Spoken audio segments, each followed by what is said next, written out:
നിങ്ങൾ EV use ചെയ്യുന്ന ആൾക്കാരാണോ?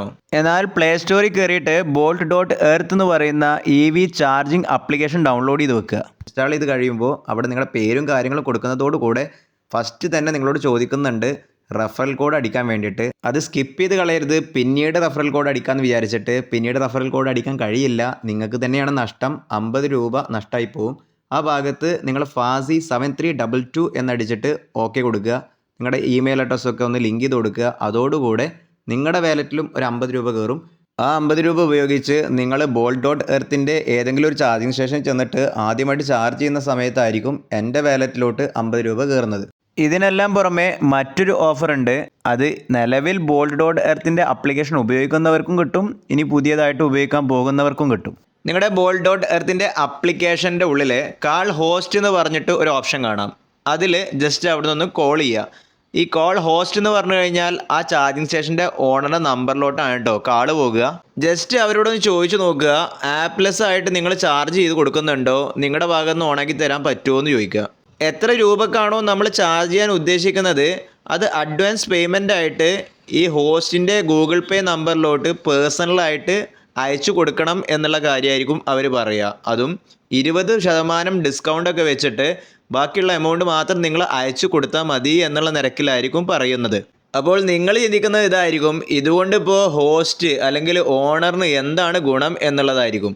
പലവരും വിചാരിക്കുന്നത് ഇതൊരു തട്ടിപ്പാണെങ്കിലോ എന്നൊക്കെ ആയിരിക്കും. എന്നാൽ അങ്ങനെയൊന്നുമല്ല. ഈ bolt.earthൻ്റെ ആപ്ലിക്കേഷൻ നിങ്ങൾ യൂസ് ചെയ്തിട്ട് ആദ്യമായിട്ട് ആ ചാർജിങ് സ്റ്റേഷനിൽ നിന്ന് ചാർജ് ചെയ്യുന്ന സമയത്ത് അവിടെ റെഫറൽ കോഡ് നിങ്ങൾ കണ്ടിട്ടുണ്ടാവും. ആ റെഫറൽ കോഡ് നോക്കിയിട്ട് നിങ്ങൾ ആപ്ലിക്കേഷനിൽ അടിക്കുന്ന സമയത്ത് നിങ്ങളുടെ വാലറ്റിലോട്ട് ഒരു 50 രൂപ കയറിയിട്ടായിരിക്കും നിങ്ങൾ ആദ്യത്തെ ചാർജിങ് ചെയ്തിട്ടുണ്ടാവുക. ആ ആദ്യത്തെ ചാർജിങ് ചെയ്യുന്ന സമയത്ത് നിങ്ങളുടെ വാലറ്റിലോട്ട് 50 രൂപ കയറുന്ന പോലെ തന്നെ അതിൻ്റെ ഓണറിൻ്റെ ആ റെഫറൽ കോഡ് നിങ്ങൾ അടിച്ച ആ വ്യക്തിയുടെ നമ്പറിലോട്ടും ഇതുപോലെ വാലറ്റിലോട്ട് ഒരു 50 രൂപ കയറിയിട്ടുണ്ടാവും. ഈ എമൗണ്ട് ഉപയോഗിച്ചിട്ട് നമ്മുടെ EVകൾ ചാർജ് ചെയ്യുക എന്നല്ലാതെ നമ്മുടെ ബാങ്കിലോട്ട് മാറ്റിയെടുക്കാനുള്ള ഓപ്ഷൻസ് ഒന്നുമില്ല. അപ്പോൾ ഹോസ്റ്റായി കിടക്കുന്ന ഓണറിന് ഒന്നെങ്കിൽ അവരുടെ വണ്ടി അതേ ചാർജിങ് സ്റ്റേഷനിൽ നിന്ന് ഫ്രീ ആയിട്ട് ചാർജ് ചെയ്തെടുക്കാൻ പറ്റും, അല്ലെങ്കിൽ ഇതിങ്ങനെ ഓഫറൊക്കെ വെച്ചിട്ട് കസ്റ്റമേഴ്സിന് കൊടുക്കുക എന്നല്ലാതെ വേറെ മറ്റു മാർഗ്ഗങ്ങളൊന്നുമില്ല. ഇതിനെല്ലാം പുറമെ അത് ഉപയോഗിക്കാതെ അങ്ങനെ വാലറ്റിൽ വെച്ചുകൊണ്ടിരിക്കുകയാണെന്നുണ്ടെങ്കിൽ അത് കസ്റ്റമേഴ്സിൻ്റെ ആണെങ്കിലും ഹോസ്റ്റിൻ്റെ ആണെങ്കിലും കുറച്ച് കഴിഞ്ഞാൽ അത് എക്സ്പയർ ആയി പോകും. ഇതിനെക്കുറിച്ച് എനിക്കും ആദ്യം വലിയ ധാരണ ഒന്നും ഉണ്ടായിരുന്നില്ല കേട്ടോ. അങ്ങനെ എൻ്റെ വാലറ്റിൽ ഉണ്ടായിരുന്ന 800 രൂപയിൽ നിന്നും 300 രൂപ വെറുതെ എക്സ്പയർ ആയി പോയി. പിന്നീട് ഞാൻ ചെയ്തത് എൻ്റെ EV അവിടെ കൊണ്ടുപോയിട്ട് ചാർജ് ചെയ്തെടുക്കും ഫ്രീ ആയിട്ട്. അതിന് പുറമെ ആപ്പ് ഉപയോഗിക്കാൻ അറിയാത്ത കസ്റ്റമേഴ്സോ അല്ലെങ്കിൽ 20% ഡിസ്കൗണ്ട് വേണം എന്നുള്ള തരത്തിലുള്ള കസ്റ്റമേഴ്സ് നമ്മൾ വിളിക്കുകയാണെന്നുണ്ടെങ്കിൽ എമൗണ്ട് വാങ്ങിച്ചിട്ട് നമ്മുടെ മെഷീൻ ഓണായി കൊടുക്കുന്ന സിസ്റ്റം ഇപ്പോൾ തുടങ്ങിയിട്ടുണ്ട്. ഈ മെഷീൻ ഓണായി കൊടുക്കുക എന്ന് പറഞ്ഞത് നമ്മുടെ ചാർജിങ് സ്റ്റേഷനിലുള്ള EV ചാർജിങ് മെഷീൻ ഓണായി കൊടുക്കുക എന്നുള്ളത് മാത്രമല്ല കേട്ടോ.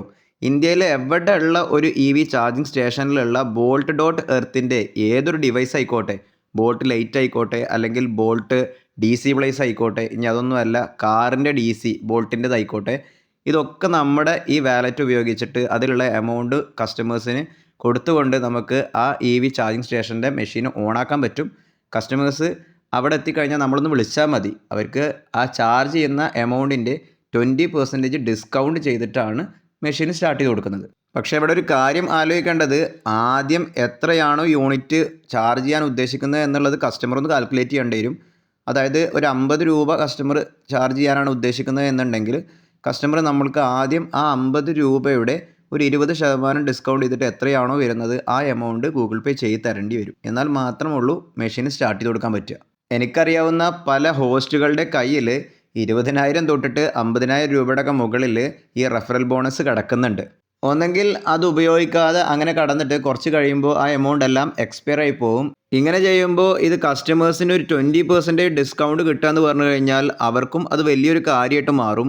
അതുപോലെ തന്നെ ഇതിൻ്റെ ഓണറായി കിടക്കുന്ന ഹോസ്റ്റിനും ഈ ഇൻവെസ്റ്റ്മെൻറ്റും കാര്യങ്ങളൊക്കെ മുതലാക്കി എടുക്കാൻ ഈ എമൗണ്ട് അവരുടെ ബാങ്കിലേക്ക് മാറി കിട്ടുകയാണെന്നുണ്ടെങ്കിൽ അവർക്കും അത് വലിയൊരു കാര്യം തന്നെ ആയിരിക്കും. കേരളത്തിൽ bolt.earthൻ്റെ DC കാർ ചാർജിങ് സ്റ്റേഷനുകൾ കുറച്ചേ ഉള്ളൂ കേട്ടോ. അതായത് ഒരു എറണാകുളം, തിരുവനന്തപുരം ആ സൈഡിലോട്ടാണ് ഞാൻ കണ്ടിട്ടുള്ളത്.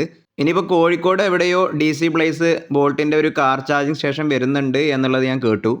അതുപോലെ തന്നെ കോയമ്പത്തൂർ ഭാഗത്ത് ഈ ബോൾട്ടിൻ്റെ DC കാർ ചാർജിങ് സ്റ്റേഷനുകളുണ്ട്. അതുപോലെ തന്നെ ബാംഗ്ലൂർ സൈഡിലോട്ട് നിങ്ങൾ പോകുകയാണെന്നുണ്ടെങ്കിൽ അവിടെയും ബോൾട്ടിൻ്റെ DC കാർ ചാർജിങ് സ്റ്റേഷനുകൾ ഒരുപാടുണ്ട്. അവിടെയൊക്കെ ചെന്നിട്ട് കാർ ചാർജ് ചെയ്യുന്നതിൻ്റെ തൊട്ട് മുന്നേ അവിടെയുള്ള ഫുൾ എമൗണ്ടും കൊടുത്തിട്ട് അത് ചാർജ് ചെയ്യാതെ നമ്മുടെ നമ്പറൊക്കെ ഒന്ന് ഓർത്ത് വെക്കുക, ഒന്ന് ജസ്റ്റ് വിളിക്കുക, നിങ്ങളുടെ വാലറ്റിൽ എമൗണ്ട് ഉണ്ടോ എന്നുള്ളത് എന്നോടൊന്ന് ചോദിക്കുക കേട്ടോ. വാലറ്റിൽ എമൗണ്ട് ഉണ്ടെങ്കിൽ നിങ്ങളുടെ ഭാഗ്യം എന്ന് കണക്കൂട്ടിക്കോളൂ. നിങ്ങൾ അവിടെ എത്ര രൂപക്കാണോ ചാർജ് ചെയ്യുന്നത് അതിൻ്റെ 20% കുറച്ചിട്ട് ബാക്കി എത്ര രൂപയാണോ വരുന്നത് ആ എമൗണ്ട് മാത്രം എനിക്ക് അയച്ചു തന്നാൽ മതി. ഇനി എൻ്റെ വാലറ്റിലുള്ള എമൗണ്ട് ഈ വീഡിയോ കണ്ടതിന് ശേഷം ഒരുപാട് പേര് വിളിച്ചിട്ട് തീർന്നു പോകുന്ന ഒരു കേസാണെന്നുണ്ടെങ്കിലും നമ്മളെ വിളിക്കാം, അല്ലെങ്കിൽ വാട്സപ്പിൽ മെസ്സേജ് ചെയ്യാം. നമ്മുടെ ഫ്രണ്ട്സിൻ്റെ വാലറ്റിലും ഇതുപോലുള്ള എമൗണ്ടുകൾ ഒരുപാട് കിടക്കുന്നതായിട്ട് എനിക്കറിയാം. അവർ എത്ര പെർസെൻറ്റേജ് കമ്മിയാക്കിയിട്ടാണ് നിങ്ങൾക്ക് ആ എമൗണ്ട് തരിക എന്നുള്ള കാര്യം എനിക്കറിയില്ല. എന്തായാലും അവരോട് ഞാൻ ഡിസ്കസ് ചെയ്തിട്ട് നിങ്ങൾക്ക് എത്ര എമൗണ്ടിനാണോ ചാർജ് ചെയ്യേണ്ടത് എന്നുള്ളതൊക്കെ ചോദിച്ചിട്ട് അവർ പറയുന്നൊരു എമൗണ്ട് ഉണ്ടല്ലോ, ആ പറയുന്ന എമൗണ്ടിന് വേണമെങ്കിൽ ആ ചാർജർ ഓണാക്കി തരാനുള്ള ഒരു സിസ്റ്റവും വേണമെങ്കിൽ ഞാൻ ചെയ്തു തരാം. ഇനി കൂടുതൽ കൺഫ്യൂഷൻ ആവുമൊന്നും വേണ്ട, നിങ്ങൾ ജസ്റ്റ് ആ ചാർജ് ചെയ്യുന്ന സ്റ്റേഷനിൽ നിന്ന് അതിൻ്റെ ഹോസ്റ്റിനൊന്ന് ആദ്യം വിളിച്ചു നോക്കൂ. അവർക്ക് ഇതുപോലെ ഓഫർ റേറ്റിൽ നിങ്ങൾക്ക് ചെയ്തു തരാൻ മിക്കവാറും പറ്റുന്നുണ്ടാവും. അല്ലാത്ത കേസിൽ ഒന്നും നോക്കണ്ട, നമ്മുടെ നമ്പറിലോട്ട് വിളിച്ചോളൂ, അല്ലെങ്കിൽ വാട്സപ്പിൽ മെസ്സേജ് ചെയ്തോളൂ. എന്നെക്കൊണ്ട് എവിടെയെങ്കിലും ഓഫർ പ്രൈസിൽ നിങ്ങൾക്ക് ആ ചാർജർ ഓണാക്കി തരാനുള്ള വല്ല ഓപ്ഷൻ ഉണ്ടെങ്കിൽ അത് നമ്മൾ ചെയ്തു തരുന്നതായിരിക്കും. നമ്മുടെ EV ചാർജിങ് സ്റ്റേഷൻ സ്ഥിതി ചെയ്യുന്നത് പെരിന്തൽമണ്ണയ്ക്കടുത്ത് കുന്നപ്പള്ളി എന്നുള്ള ഒരു ലൊക്കേഷനിലാണ് നിൽക്കുന്നത്. പെരിന്തൽമണ്ണ വെറും ഒരു 4 കിലോമീറ്റർ അടുത്താണ് നമ്മുടെ ചാർജിങ് സ്റ്റേഷൻ നിൽക്കുന്നത്. Power on EV charging station. Perinthalmanna ഭാഗത്ത് നിന്ന് ആരെങ്കിലും തൃശ്ശൂർ സൈഡിലോട്ടൊക്കെ പോകുന്നുണ്ടെങ്കിൽ നമ്മുടെ ചാർജിങ് സ്റ്റേഷൻ നിങ്ങൾക്ക് കാണാം. ചാർജ് ചെയ്യാൻ പറ്റുന്നത് നമ്മുടെ ബോൾട്ട് DC പ്ലേസിൻ്റെ ചാർജേഴ്സ് അവിടെ അവൈലബിൾ ആണ്. അതായത് ഒല ഇലക്ട്രിക്, ഏതർ എന്നുള്ള വണ്ടികളൊക്കെ ഇവിടെ വന്നിട്ട് ചാർജ് ചെയ്യാൻ പറ്റുന്നതായിരിക്കും.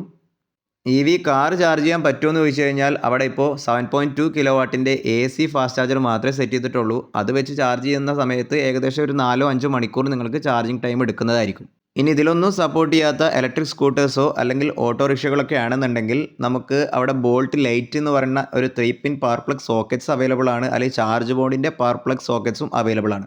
രാത്രി കാലങ്ങളിൽ ഇതിലൂടെ പാസ് ചെയ്യുന്ന ആൾക്കാർക്ക് കുറേ നേരം ചാർജ് ചെയ്യാൻ ടൈം ഉണ്ടെന്നുണ്ടെങ്കിൽ റിലാക്സ് ചെയ്തിട്ട് അവിടെ നിന്ന് ചാർജ് ചെയ്ത് പോകാനും പറ്റും. അതിൻ്റെ പുറമെ അവിടെ ഒരു വാഷ്റൂം ഉണ്ട്, അടുത്ത് ഹോട്ടൽസും കാര്യങ്ങളൊക്കെ അവൈലബിൾ ആണ് കേട്ടോ. വൈകാണ്ട് നമ്മുടെ ചാർജിങ് സ്റ്റേഷനിൽ DC കാർ ചാർജിങ് സെറ്റപ്പും കൊണ്ടുവരാനുള്ള പ്ലാൻ ഉണ്ട്.